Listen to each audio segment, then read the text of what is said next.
नमस्कार साथियों, मैं होशियारमल अपने इस ऑनलाइन क्लास के अंदर आपका तहे दिल से हार्दिक स्वागत और अभिनंदन करता हूं। साथियों, हम बात कर रहे थे भारतीय राज्य व्यवस्था की, जो कि कई महत्वपूर्ण टॉपिक हमने देखे।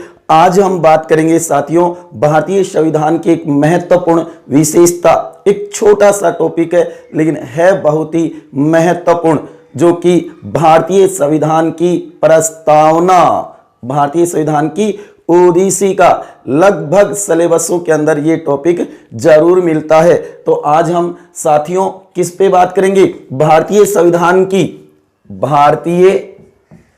भारतीय संविधान की प्रस्तावना,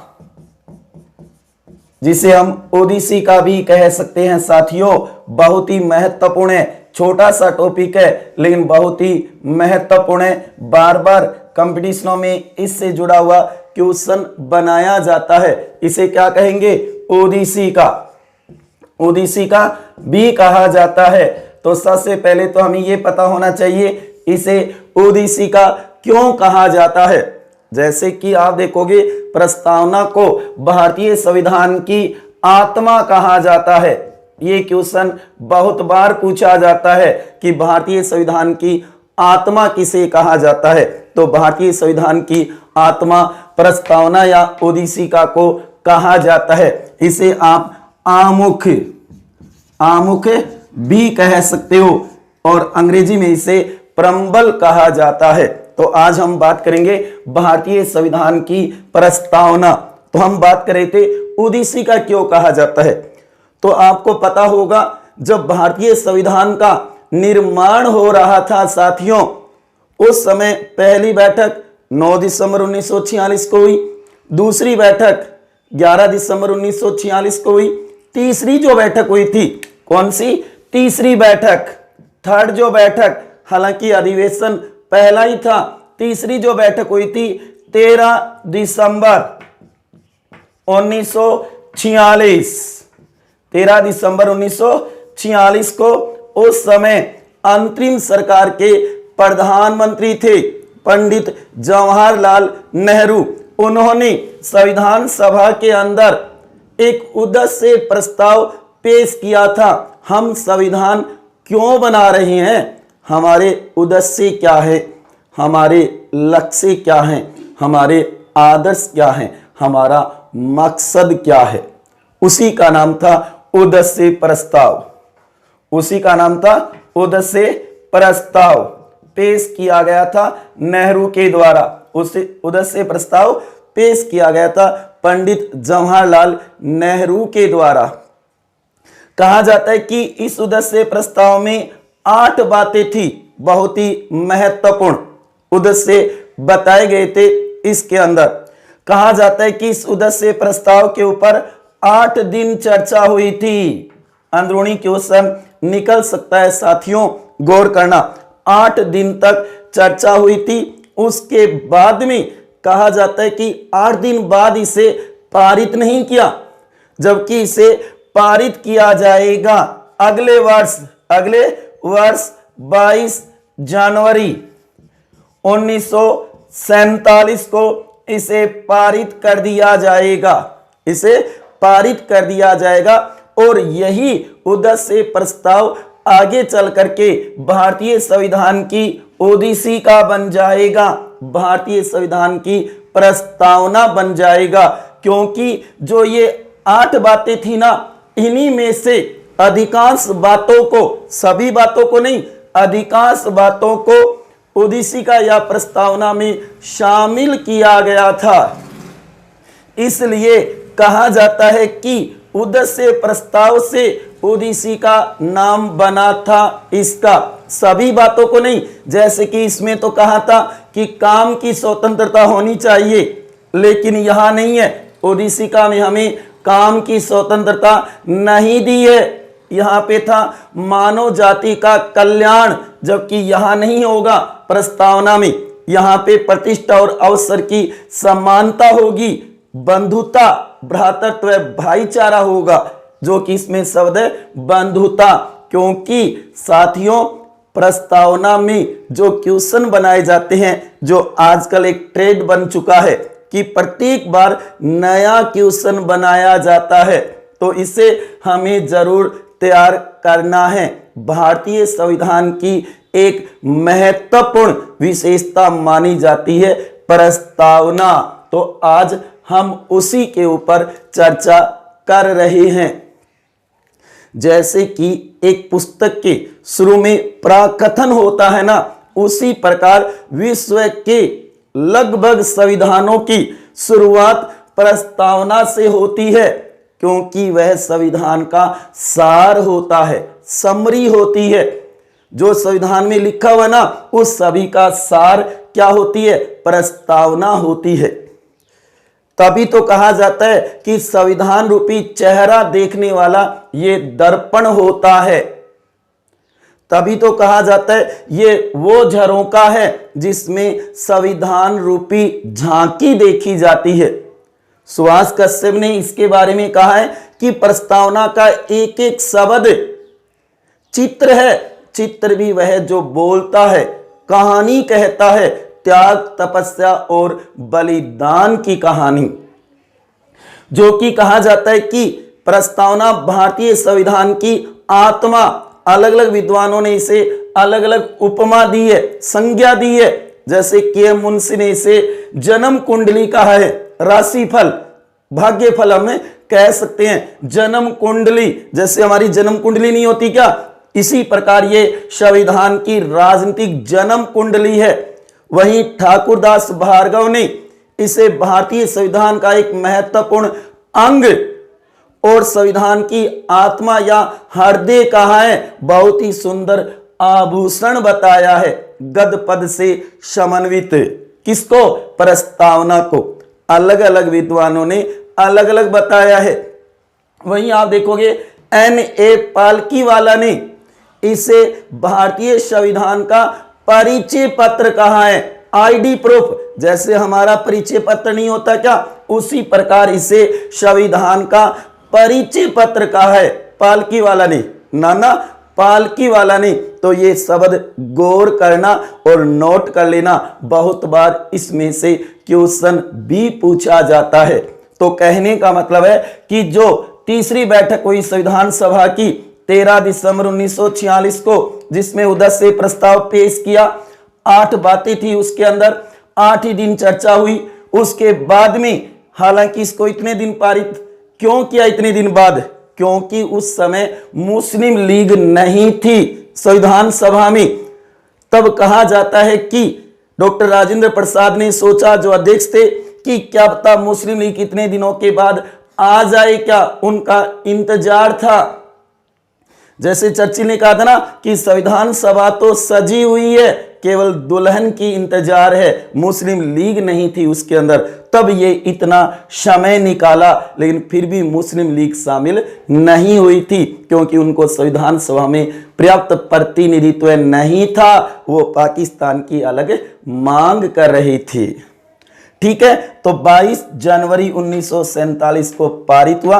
यही आगे चल करके प्रस्तावना बना, तब इसको उद्देशिका कहा जाता है। आज तो क्लियर हो गया ना साथियों कि इसे उद्देशिका क्यों कहा जाता है, क्योंकि उद्देश्य प्रस्ताव से इसका निर्माण हुआ था। जो उद्देश्य प्रस्ताव की बातें थी, उन्हीं अधिकांश बातों को उद्देशिका में रखा गया था, प्रस्तावना में रखा गया था। पढ़ी होगी आपने, जो हमारी सभी बुकों के, चाहे एनसीईआरटी की हो, चाहे राजस्थान बोर्ड की हो, पीछे लिखा हुआ होता है ना प्रस्तावना उद्देशिका, हम भारत के लोग। इतना तो जरूर पढ़ा होगा आपने। हालांकि पूरी याद होनी चाहिए, एक एक शब्द से याद होनी चाहिए, क्रम से शब्द याद होने चाहिए, बहुत महत्वपूर्ण है। प्रत्येक बार इसमें से नया क्वेश्चन देखा जाता है। संविधान सभा ने 17 अक्टूबर 1948 को इसे अंतिम रूप से स्वीकार किया था। और वैसे ध्यान रखना, इसे भारतीय संविधान की आत्मा कहा जाता है। लेकिन किसी भी विद्वान का नाम आए या ना आए, चाहे ठाकुरदास भार्गव हो, चाहे पंडित जवाहरलाल नेहरू हो, सुभाष कश्यप हो, सरदार वल्लभ भाई पटेल हो, महात्मा गांधी हो, किसी का भी नाम आए और पूछे कि भारतीय संविधान की आत्मा किसे कहा है, तो उत्तर क्या करना है? प्रस्तावना को कहा है। किसको कहा है?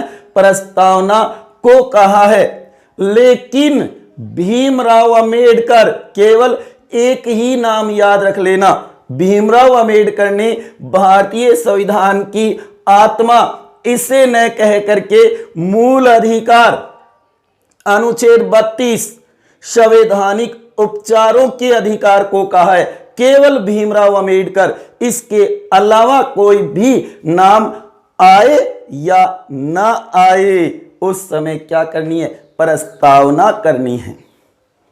भारतीय संविधान की आत्मा कौन है? प्रस्तावना है, जो भारत ने अमेरिका के संविधान से ग्रहण की है। जबकि प्रस्तावना के भाव और भाषा जो है, विचार, वो कहां से लिए? ऑस्ट्रेलिया से लिए हैं।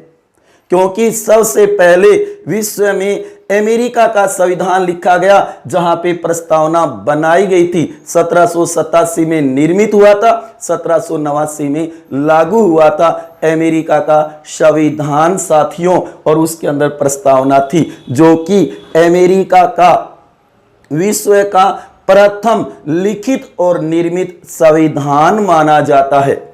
अमेरिका का संविधान विश्व का प्रथम लिखित और निर्मित संविधान है। लिखा भी गया और निर्मित समय विशेष में बनाया भी गया है, जो कि विश्व का सबसे छोटा संविधान है। मात्र 7 ही अनुच्छेद है।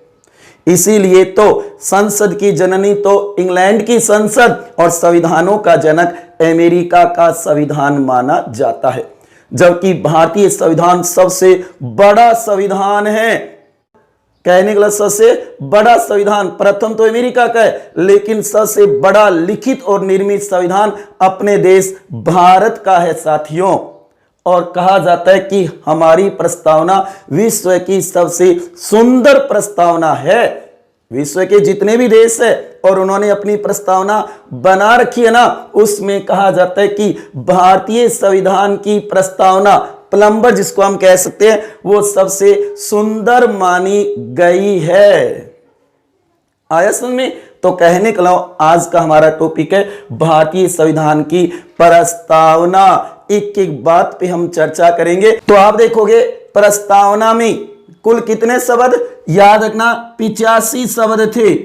मूल प्रस्तावना में 85 शब्द थे जब प्रस्तावना बनाई गई थी, स्वीकार की गई थी संविधान सभा के द्वारा। लेकिन कहा जाता है कि इसमें अब तक एक बार संशोधन हुआ है, एक बार ही परिवर्तन हुआ है, जो कि याद रखना एक बार संशोधन हुआ है। 42वां संशोधन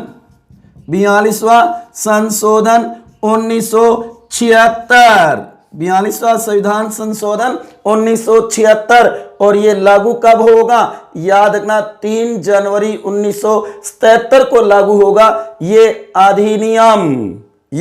अधिनियम। गौर करना साथियों। और इसके द्वारा प्रस्तावना में 3 नए शब्द जोड़े गए थे क्रमशः। 3 नए शब्द जोड़े गए थे क्रमशः। पहला तो था समाजवादी, दूसरा था पंथ निरपेक्ष, और तीसरा होगा अखंडता। ये 3 नए शब्द क्रमशः जोड़े गए। याद रखना इन तीनों को। सपा, SPA, सपा से आप क्लियर कर सकते हो साथियों, जो कि S से बन जाएगा समाजवादी, P से बन जाएगा पंथ निरपेक्ष, और S से बन जाएगा अखंडता। बहुत ही महत्वपूर्ण है। सपा, समाजवादी, पंथ निरपेक्ष और अखंडता, 3 नए शब्द जोड़े गए और अब हो गए इसके अंदर 88 शब्द। कितने हो गए? 88 शब्द है वर्तमान में प्रस्तावना में। गौर करना, ये क्वेश्चन बहुत बार पूछा जाता है, कितनी बार इसमें संशोधन हुआ है? एक बार हुआ है प्रस्तावना में, एक बार ही परिवर्तन हुआ है। लेकिन साथियों आजकल ऐसा क्वेश्चन न पूछ करके आजकल शब्द से का ज्यादा अंदर से निकाला जाता है, कौन सा शब्द है या कौन सा शब्द नहीं है, ऐसे क्वेश्चन ज्यादा बनाने लगे हैं। या फिर क्रम से पूछेंगे, क्रम से पूछेंगे कि प्रस्तावना में कितने न्याय बताए गए हैं, क्रम से बताइए। तो ध्यान देना, न्याय कितने बताए गए हैं? 3 बताए गए हैं, न्याय 3 बताए गए हैं, सामाजिक, आर्थिक और राजनीतिक। ये 3 न्याय क्रम से याद कर लेना। पहले सामाजिक क्षेत्र में न्याय, फिर आर्थिक क्षेत्र में और उसके बाद में राजनीतिक क्षेत्र में। ये टॉपिक किसका? राजनीति का, लेकिन यहां राजनीति का स्थान तीसरा होगा। ये क्रम से बहुत बार पूछा जाता है। उसी प्रकार स्वतंत्रता, उसी प्रकार स्वतंत्रता कितनी? 5। स्वतंत्रता कितनी? 5। कुछ जगह 4 भी बताई जाती है, जैसे कि विचार, अभिव्यक्ति, विश्वास, धर्म और उपासना की स्वतंत्रता। पहली तो होगी विचार की, विचार, दूसरी होगी अभिव्यक्ति, तीसरी होगी विश्वास, चौथी होगी धर्म और फिर होगी उपासना। ये 5 कुछ जगह विचार अभिव्यक्ति को एक ही मान लिया जाता है। तो गौर करना इस बात पे, ऑप्शन पे निर्भर करेगा साथियों कितनी मान रहा है। स्वतंत्रता 5 दी गई है।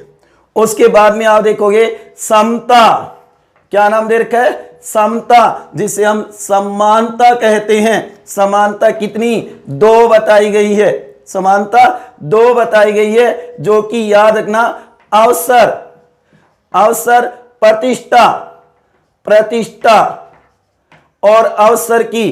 प्रतिष्ठा पहले, अवसर बाद में है, क्योंकि वैसे तो अल्फाबेट में ए पहले आता है, लेकिन यहां याद रखना प्र पहले है। ये इस तरीके की हिंट कई बार एग्जाम हॉल में काम आ जाती है। इनका क्रम भी पूछा हुआ है साथियों।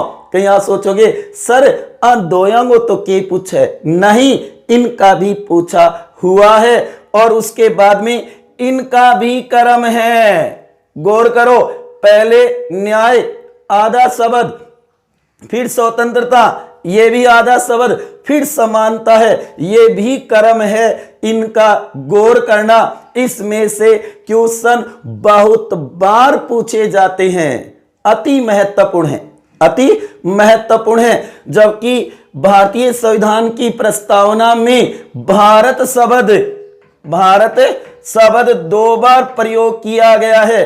हम भारत के लोग भारत को एक संपूर्ण प्रभुत्व संपन्न समाजवादी पंथ निरपेक्ष लोकतंत्रात्मक गणराज्य बनाने के लिए उनके समस्त नागरिकों को सामाजिक, आर्थिक, राजनीतिक न्याय, विचार, अभिव्यक्ति, विश्वास, धर्म और उपासना की स्वतंत्रता, प्रतिष्ठा और अवसर की समानता दिलाने के लिए। तो इस प्रकार से हमारी प्रस्तावना, तो भारत शब्द शुरू में ही है और 2 बार है। इसके अलावा सभी शब्द एक एक बार है। हाँ, संविधान शब्द आप कहो, एक जगह संविधान सभा नाम दे रखा है, तो संविधान शब्द भी 2 बार आप मान सकते हो। अन्यथा सभी शब्द, अन्य शब्द एक एक बार कोई भी हो, लेकिन ये ध्यान रखना में है, के है, तथा है, पर है, के लिए है, ऐसे जो संयोजक जोड़ने वाले शब्द है ना, वो तो ज्यादा हो सकते हैं। कहीं आप सोचो ये लो होशियार जी सर ने तो गलत बता दिया, ये देखो और कितनी बार है, तथा कितनी बार है, वो एक अलग बात है। मैं यहाँ पे शब्दों की अवधारणा की बात कर रहा हूं। और याद रखना बंधुता, क्या नाम है? बंधुता, बंधुत्व नहीं है, प्रस्तावना में मूल में बंधुता शब्द है। वैसे एक ही बात होती है, बंधुत्व कह दो, भ्रातृत्व कह दो, भाईचारा कह दो, एक ही बात है। तो बंधुता है वो अंतिम है, अन्य अंतिम अवधारणा है, जो कि इसके बाद में तो डेट रह जाती है। स्वीकृति, सहमति, जो कि संविधान सभा द्वारा एतद कब आप देखोगे 26 नवंबर 1949, मिति मार्ग शीर्ष शुक्ल सप्तमी, क्या थी उस दिन? सप्तमी थी। शुक्ल मिति मार्ग शीर्ष शुक्ल सप्तमी विक्रम संवत 2006 को अंगीकृत, अधिनियमित और आत्मार्पित करते हैं। अंगीकृत करते हैं कि हम इसे अपना अंग बनाते हैं, स्वीकार करते हैं हम इसको। उसके बाद में अधिनियमित, इसके अधीन होते हम, इसको लागू करते हैं। और आत्मार्पित कि हम आत्मा से इसे अर्पित करते हैं। वो 3 शब्द भी क्रम से याद रखना, जो कि अंगीकृत पहले, उसके बाद में अधिनियमित है और उसके बाद में आत्मार्पित है। कहीं पर भी प्रस्तावना के अंदर संघीय शब्द नहीं है, संसदीय शब्द नहीं है। दोनों शब्दों को गौर करना। ये क्वेश्चन भी कई बार पूछा हुआ है। एक तो संघीय शब्द गौर करना, कौन सा? संघीय। और दूसरा ध्यान रखना संसदीय। ये दोनों ही शब्द प्रस्तावना में नहीं है, कहीं पर भी प्रस्तावना में नहीं है ये दोनों ही शब्द। इस बात पर गौर करना। और यही वो शब्द है बंधुता, जो कि व्यक्तिवादी और समाजवादी, कहने का मतलब व्यक्तिनिष्ठ और समाजनिष्ठ शब्दों में समन्वय स्थापित करता है, वो है बंधुता।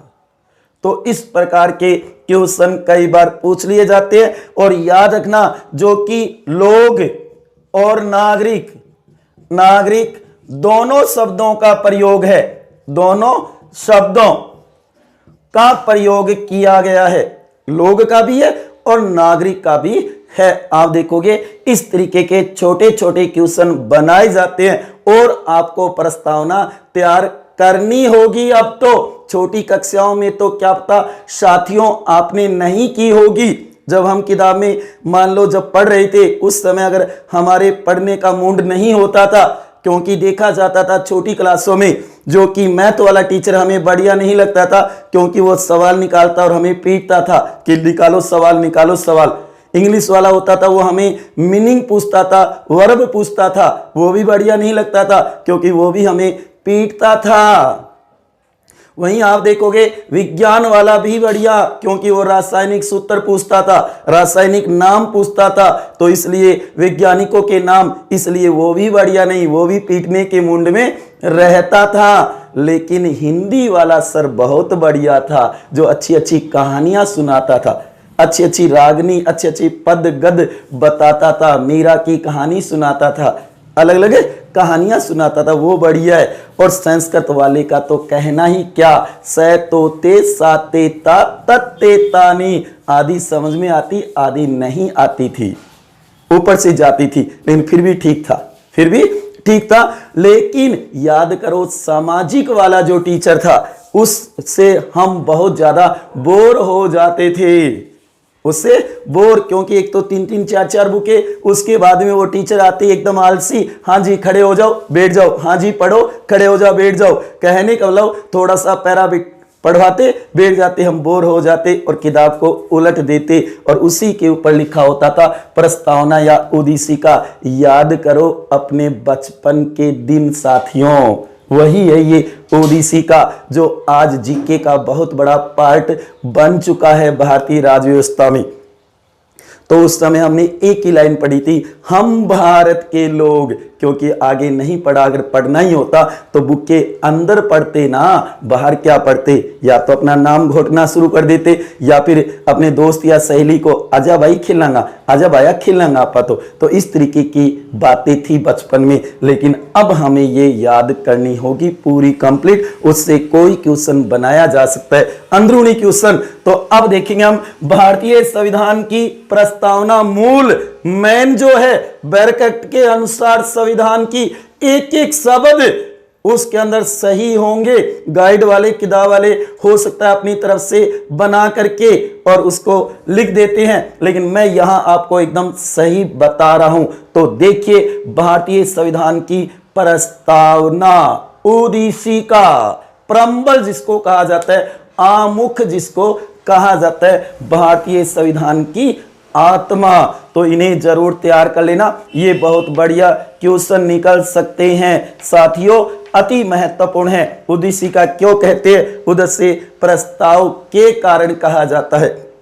उस समय संविधान सभा के सदस्यों ने, बहुतों ने कहा कि इसके अंदर, कुछ ने कहा ईश्वर का नाम जोड़ो, कुछ ने कहा था नहीं देवी का नाम जोड़ो, किसी ने कहा संघात्मक और समाजवादी शब्द जोड़ो, किसी ने कहा था पंथ निरपेक्षता शब्द जोड़ो। अलग अलग विद्वानों ने अलग अलग राय दी थी और यहां तक कि सिब्बन लाल सक्सेना ने तो ये कह दिया महात्मा गांधी का नाम जोड़ो।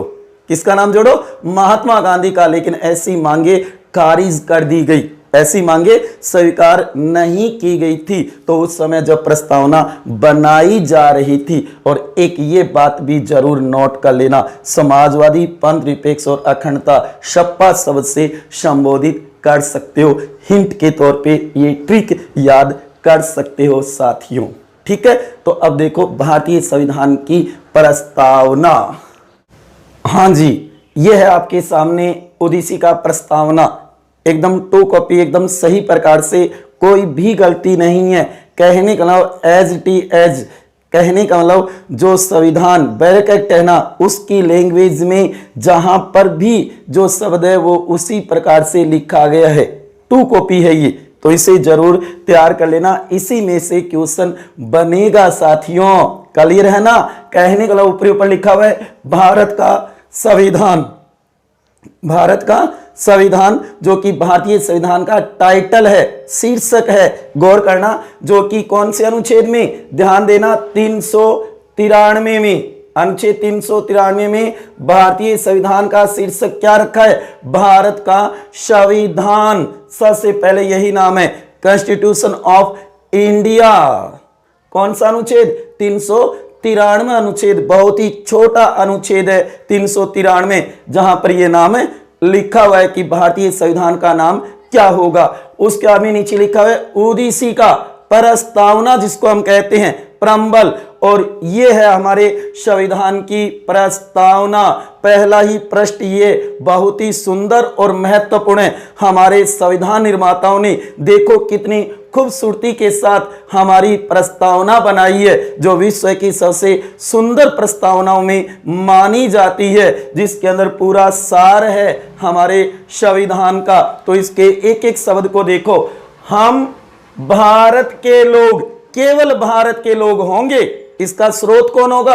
भारत के लोग, भारत की जनता होगी।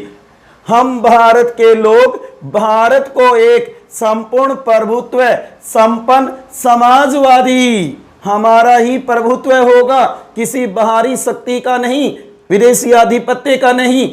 और एक ये समाजवादी शब्द जो कि बाद में जोड़ा गया था, पंथ निरपेक्ष, ये शब्द भी बाद में जोड़ा गया था। और एक और आएगा आगे शब्द जो आप देखोगे, अखंडता। ये तीन शब्द 42वें संविधान संशोधन 1976 के द्वारा जोड़े गए थे, जो एक बार ही परिवर्तन हुआ है, संशोधन। ये तो क्लियर है ना, समझ में आ गया ना साथियों। इन तीनों शब्दों को क्रम से, पहले समाजवादी, फिर पंथ निरपेक्ष, फिर अखंडता, कई पंक्तियों के बाद में आएगा, कई लाइनों के बाद में आएगा, ये कंटिन्यू है, इतना जरूर है। सप्पा एस से बन जाएगा समाजवादी, पी से पंथ निरपेक्ष, धर्म निरपेक्ष नहीं है जो हम पर्याय मानते हैं कि पंथ निरपेक्ष धर्म निरपेक्ष एक ही है, वैसे अलग अलग है दोनों शब्द, हम पर्यायवाची के रूप में मान के चलते हैं, वो एक अलग बात है। उसके बाद में अखंडता, ऐसे बन जाएगा अखंडता। उसके आगे देखो, हम भारत के लोग भारत को एक संपूर्ण प्रभुत्व संपन्न समाजवादी पंथ निरपेक्ष लोकतंत्रात्मक गणराज्य बनाने के लिए तथा उनके समस्त नागरिकों को ये देखो नागरिक शब्द जो कि लोग ये है ही, दोनों शब्दों का प्रयोग हुआ है। गौर करो, इसी में से क्वेश्चन निकालेगा पेपर सेटर। तैयार कर लो दोस्तों, मेरे प्यारे विद्यार्थियों, इसे याद होना चाहिए आपको। उसके बाद में सामाजिक, आर्थिक और राजनीतिक न्याय 1 नंबर, 2 नंबर, 3 नंबर। तो हमारे न्याय कितने बताए हैं? 3 बताए गए हैं। गौर करना बहुत ही महत्वपूर्ण है, सामाजिक, आर्थिक और राजनीतिक न्याय। उसके बाद में विचार, अभिव्यक्ति, विश्वास, धर्म और उपासना की स्वतंत्रता। विचार 1, अभिव्यक्ति 2, विश्वास 3, धर्म 4, उपासना 5 और स्वतंत्रता कितनी हो गई? 5। और वो भी क्रम से याद रखनी है, बहुत महत्वपूर्ण है। उसके बाद में प्रतिष्ठा और अवसर की समता, समानता। तो प्रतिष्ठा 1, अवसर 2, तो समानता कितनी हो गई? 2 हो गई। गौर करो, और इनका क्रम न्याय, स्वतंत्रता और समता, ये भी इनका क्रम है, क्योंकि क्रम से शब्द बहुत बार पूछे जाते हैं। आया समझ में? चलें आगे, ठीक है। हाँ, प्राप्त कराने के लिए तथा उन सब में व्यक्ति की गरिमा, पहले व्यक्ति की गरिमा और राष्ट्र की एकता और अखंडता का संकल्प भी लिया है। गौर करो, व्यक्ति की गरिमा और राष्ट्र की एकता और अखंडता सुनिश्चित करने वाली बंधुता, ये अंतिम धारणा है, बंधुत्व, लेकिन शब्द है यहां पे बंधुता। गौर करना इस बात पे, जहां मूल कर्तव्य में हम बात करेंगे भ्रातृत्व की, वहां भ्रातृत्व शब्द है। हाँ साथियों, एक बात और बता देता हूं बीच में ही, याद रखना कि प्रस्तावना, मूल अधिकार, नीति निषेध तत्व और मूल कर्तव्य, इनमें कॉमन बातें कौन सी है, ये भी आजकल क्वेश्चन बनाने लगे हैं। तो उन कॉमन बातों को जरूर ध्यान में रखना। जैसे कि विचार अभिव्यक्ति की स्वतंत्रता हमें और भी मिली हुई है, कहां पे? मूल अधिकारों में, नीति निषेध तत्वों में, मूल कर्तव्यों में, तीनों में। तो कहने का लो ये आपको मिलेगी मूल अधिकारों में अनुच्छेद 19(1) में, 19(1) के अंदर ये मिलेगी। सामाजिक, आर्थिक और राजनीतिक न्याय और कहां पे है? मूल अधिकारों में, नीति निषेध तत्वों में, मूल कर्तव्यों में, या फिर तीनों में ही? बताओ साथियों। सामाजिक, आर्थिक और राजनीतिक न्याय, याद रखना, राज्य के नीति निर्देशक तत्वों में है, अनुच्छेद 38 में, अनुच्छेद 38 में ये तीनों दिए हुए हैं। अवसर की समानता है क्या कहीं पे? हां जी है, राज्य के नीति निर्देशक तत्वों में है, अनुच्छेद 39 में। तो कहने का लो ऐसी बातें भी गौर करना जो इनमें कॉमन हो। इस बार जो आपका राजनीति विज्ञान का टेस्ट होगा उनका यही तो टॉपिक है, चारों विशेषताएं, जो आगामी सोमवार को होगा। तो इसलिए इसे जरूर तैयार कर लो और अपने साथियों से, सहेलियों से इसे शेयर भी कर लो, उन्हें भी बताओ कि इन्हें तैयार करो, क्वेश्चन कैसे बन सकते हैं इसमें से, ये आपको जरूर तैयार करना है। बंधुता अंतिम है, बस इसके बाद में नहीं आगे। गौर करना, बढ़ाने के लिए दृढ़ संकल्प होकर अपनी इस संविधान सभा में आज तारीख 26 नवंबर 1949 ईस्वी, ये तारीख कहां है? प्रस्तावना में है कि हमारा संविधान लागू हो रहा है। आंशिक 16 अनुच्छेद लागू किए जाएंगे इस दिन, तभी तो इसे विधि दिवस के रूप में मनाना स्वीकार किया और 2015 से इसे संविधान दिवस के रूप में मनाया जाता है। 26 नवंबर को गौर करना। 26 नवंबर को कौन सा दिवस? संविधान दिवस। इस दिन हमारा संविधान लागू हुआ था आंशिक रूप से। वैसे तो लागू 26 जनवरी 1950 को हुआ था, 26 जनवरी को, ठीक है। और इस दिन गौर करना, मिति मार्गशीर्ष शुक्ल सप्तमी संवत 2006 विक्रमी। हमारे संविधान में केवल एक ही जगह हिंदी महीनों के अनुसार हमारी तिथि दे रखी है, हमारे पंचांग के अनुसार, गौर करना, और संविधान में कहीं पर भी नहीं है। तो गौर करना, मार्गशीर्ष का महीना था शुक्ल, कहने का मतलब चानन पक्ष था।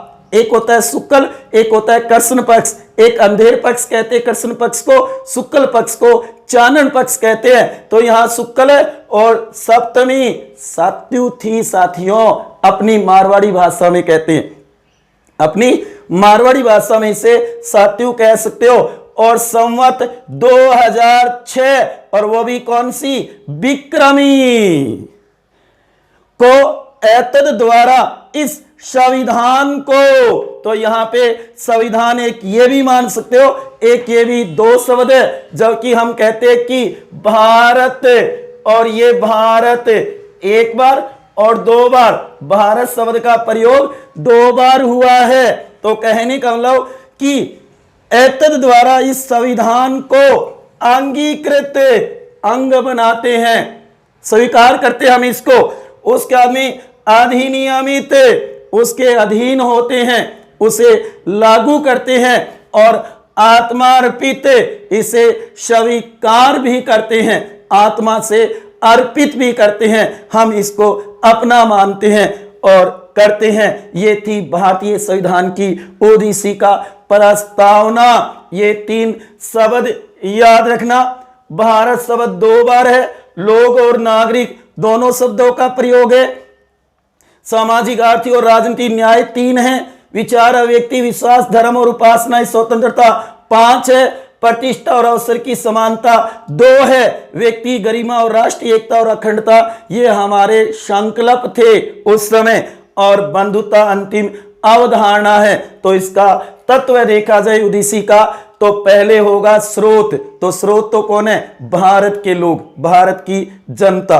उसके बाद में इसकी प्रकृति कैसी होगी, स्वरूप शासन का कैसा होगा, तो ध्यान रखना, एक तो संपूर्ण प्रभुत्व होगा, एक संपूर्ण प्रभुत्व, दूसरा होगा समाजवादी, इसका शासन का स्वरूप, तीसरा होगा पंथ निरपेक्ष, चौथा होगा लोकतंत्रात्मक, जनता का जनता द्वारा और जनता के लिए शासन होगा। इब्राहिम लिंकन ने जैसे कहा था ना, तो ये लोकतंत्रात्मक। और उसके बाद में नंबर 5 गणराज्य, गणतंत्र। यहां का राष्ट्राध्यक्ष निर्वाचित होगा, वंशानुगत नहीं होगा, पैतृक नहीं होगा, परंपरा पे नहीं होगा। 5 वर्ष के बाद चुनाव होंगे अप्रत्यक्ष रूप से। ये 5 हमारे शासन के स्वरूप है, प्रकृति है इसकी। उसके बाद में आप कह सकते हो उद्देश्य या लक्ष्य। इसके उद्देश्य और लक्ष्य होंगे, पहला न्याय, और वो भी कैसा? सामाजिक, आर्थिक और राजनीतिक न्याय। दूसरा होगा स्वतंत्रता, कैसी? विचार, व्यक्ति, विश्वास, धर्म और उपासना की स्वतंत्रता। और उसके बाद में तीसरा जो उद्देश्य होगा, लक्ष्य होगा इसका, वो होगा समता, प्रतिष्ठा और अवसर की समता। और उसके बाद में चौथा होगा वह बंधुता, भाईचारा। ये 4 याद रखना इसके उद्देश्य हैं। ऐसे प्रस्तावना को बांट सकते हैं। उसके बाद में तिथि 26 नवंबर 1949, जिस दिन संविधान को लागू किया आंशिक रूप से, केवल मात्र 16 अनुच्छेद, केवल कितने? 16 अनुच्छेद ही लागू किए गए। और ये डेट कहां है? प्रस्तावना में है। जबकि 26 जनवरी 1950 की जो डेट है ना, वो याद रखना भारतीय संविधान के अनुच्छेद 394 में है कि हम 16 तुरंत प्रभाव से लगा रहे हैं, और जो होंगे वो 26 जनवरी 1950 को लागू होंगे, ऐसा लिखा हुआ है संविधान में। उसके बाद में स्वीकृति या सहमति जो कि अंगीकृत अधिनियमित और आत्मा अर्पित करते हैं। यह है भारतीय संविधान की प्रस्तावना। दोस्तों इसे जरूर नोट कर लेना, स्क्रीनशॉट ले लेना चाहिए, इसको 2 कॉपी याद कर लेना। इसमें कोई गलती नहीं है, जहां पर जो शब्द है वो वहीं पे लिखा हुआ है। और देख लेना इसमें कौन से क्वेश्चन निकल सकते हैं। कहीं पर भी संघीय या संसदीय शब्द नहीं है, गौर करना। और कहा जाता है कि इसको लेकर के सर्वोच्च न्यायालय ने पहली बार 1957 में मदन गोपाल बनाम भारत सिंह विवाद में कहा कि अगर कहीं संविधान की भाषा संदिग्ध होती है तो प्रस्तावना को आधार माना जाना चाहिए, अगर भाषा संदिग्ध होती है तो। उसके बाद में 1960 के बैरूबारी जो विवाद हुआ था, बैरूबारी विवाद हुआ, उसमें ये याद रखना, उसमें कहा कि प्रस्तावना भारतीय संविधान का अंग नहीं है। कब की बात? 1960 बैरूबारी विवाद में कहा था।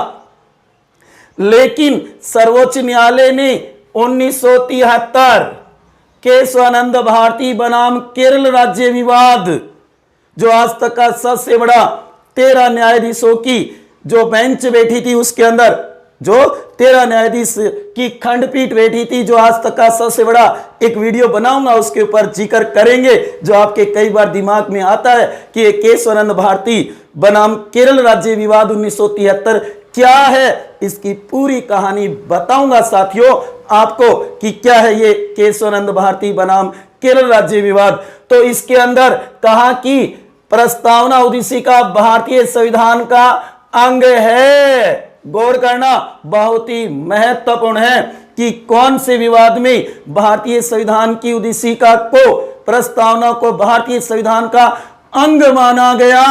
तो 1973 में, बाद में और रिपीट कर दिया गया 1994 में, जो कि एसआर बॉम्बे विवाद में, फिर उसके बाद में उपभोक्ता LIC विवाद 95 में, उसमें भी कह दिया ये आंतरिक भाग है, आंतरिक हिस्सा है ये, गौर करना।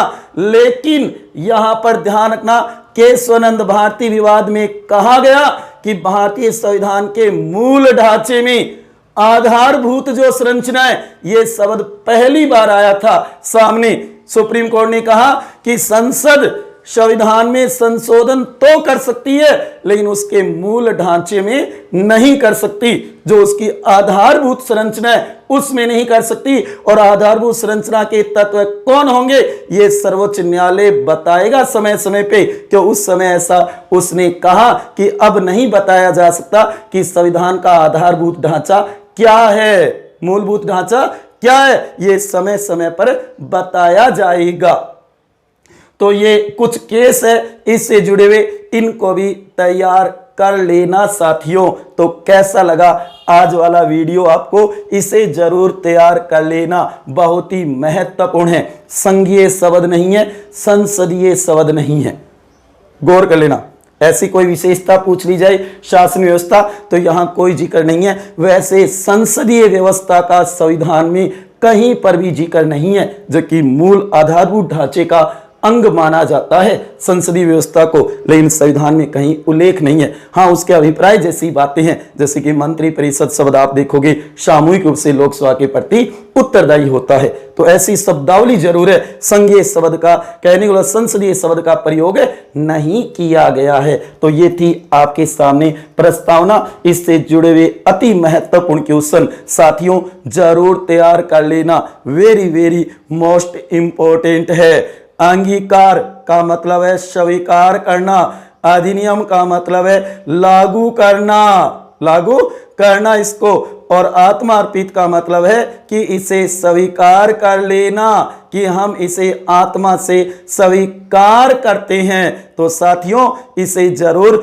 तैयार कर लेना। भारतीय संविधान की प्रस्तावना, जिसे आत्मा कहा है, अम्बेडकर को छोड़ करके सभी ने भारतीय संविधान की आत्मा किसको कहा है, प्रस्तावना को कहा है, ओडिसी का को कहा है। ये जरूर तैयार करना है। आज वाला वीडियो आपको कैसा लगा साथियों जरूर बताना। अगर अच्छा लगे तो ज्यादा से ज्यादा शेयर करना।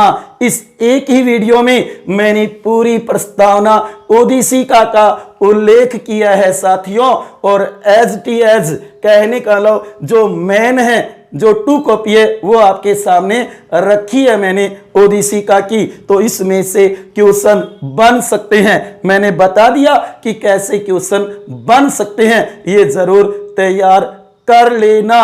तो मिलते हैं साथियों जल्दी ही अगली क्लास के अंदर। तब तक खुश रहिए, हंसते रहिए, मुस्कुराते रहिए, प्रेम से मस्त रहिए। इसी के साथ दोस्तों, जय भारत, जय हिंद।